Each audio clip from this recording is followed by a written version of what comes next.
حضرت عمر کا بیٹا مصر گیا، وہاں سے کمائی کر کے لایا، تجارت کرنے گیا، لاکھوں کا مال۔ کون سا باپ ہے دنیا میں جس کا بیٹا باہر سے پیسے لے کے آئے تو ابا تفصیل پوچھے کہ بیٹا کہاں سے کمائے، کہاں سے لایا، کتنے ملے، کیوں آئے؟ کون سا باپ تفصیل پوچھتا ہے؟ ابا تو کہتا لا صحیح اور تعریفیں کرتا ہے، میرا بیٹا بڑی کمائی کرتا ہے۔ کبھی پوچھا ہے اس سے کہ ڈیوٹی صحیح دیتا ہے کہ نہیں؟ کبھی پوچھا ہے کہ تو ایمانداری کی روزی لاتا ہے کہ حرام کی کماتا ہے؟ یہ باپ کی ذمہ داری ہے، یہ اماں کی ذمہ داری ہے۔ پھر کہتا ہے بیماری کیسے آ گئی، پریشانی کیسے آ گئی؟ تو نے کبھی سوال کیا اپنی اولاد سے؟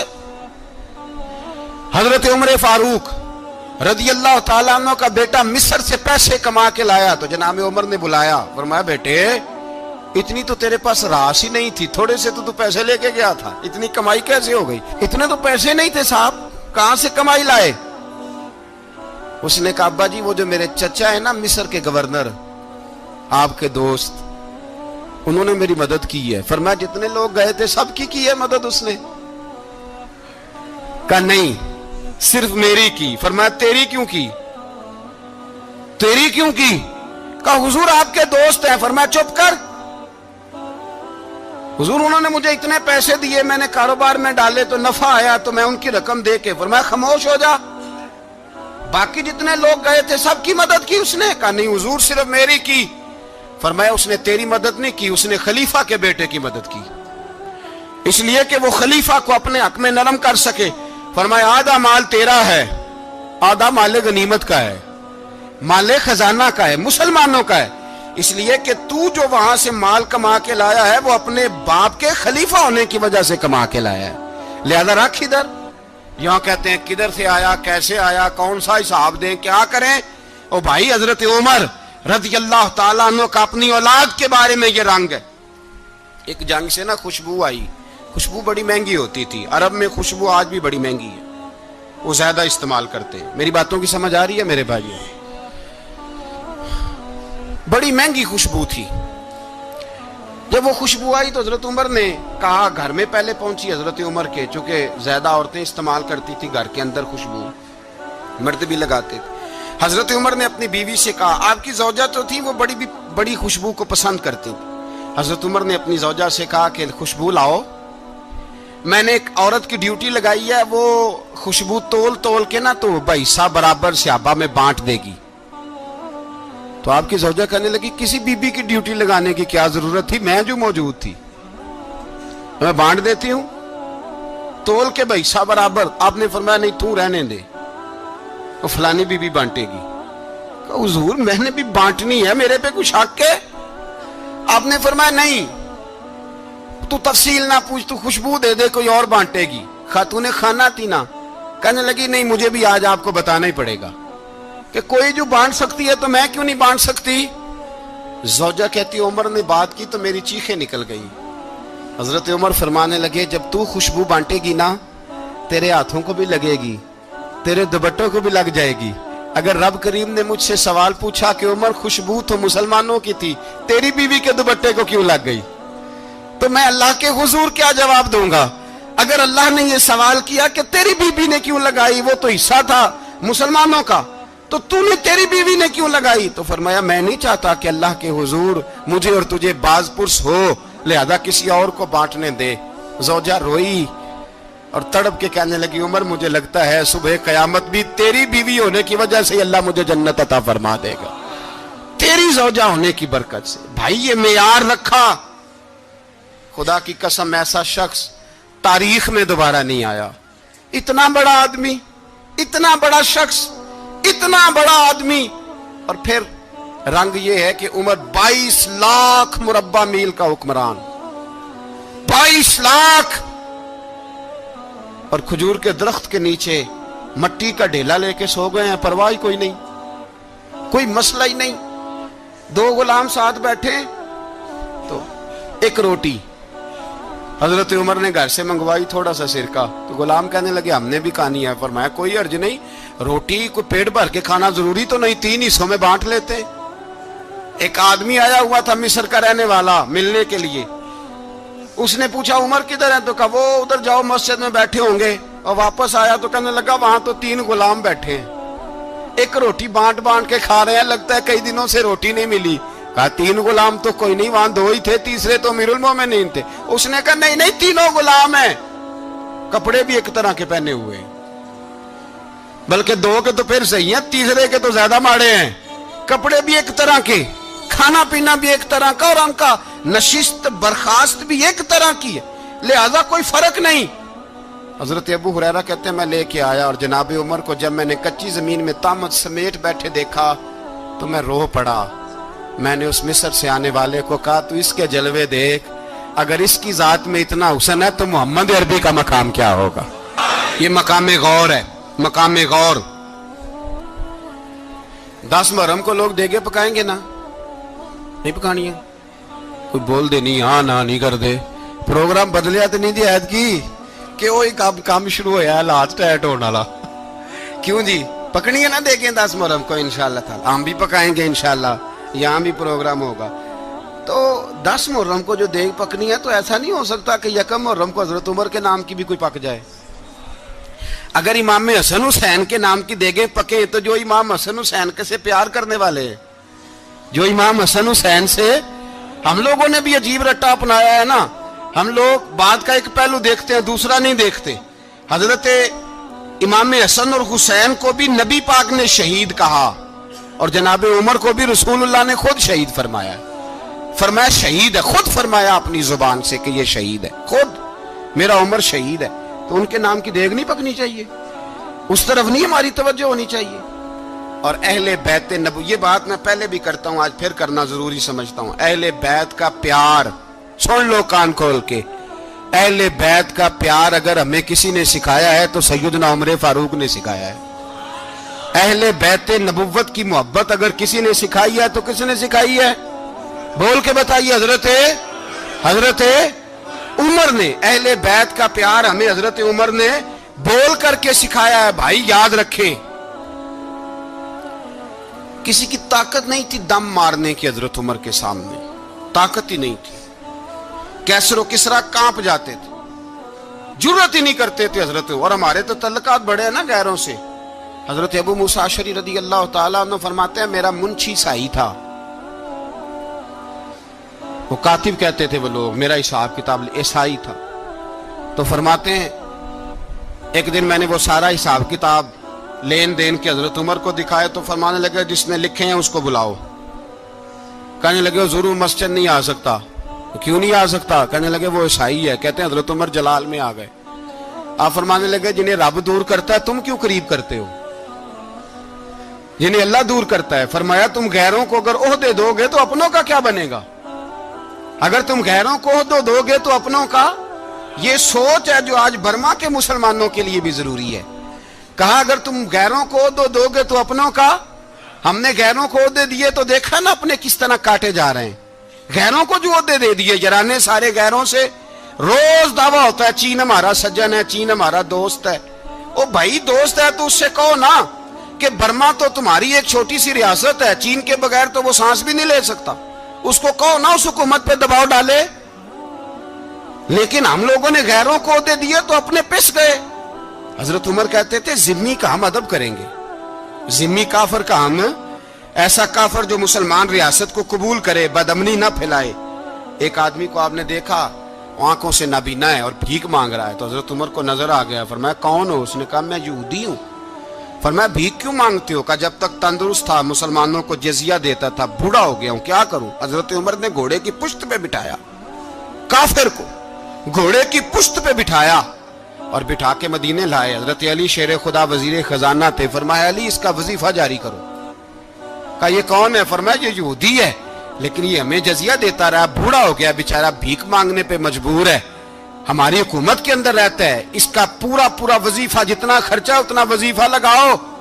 حضرت علی کہتے ہیں میں وظیفہ لگا رہا تھا اور وہ میرے نبی کا کلمہ پڑھ رہا تھا, وہ رسول اللہ کا کلمہ پڑھ رہا تھا.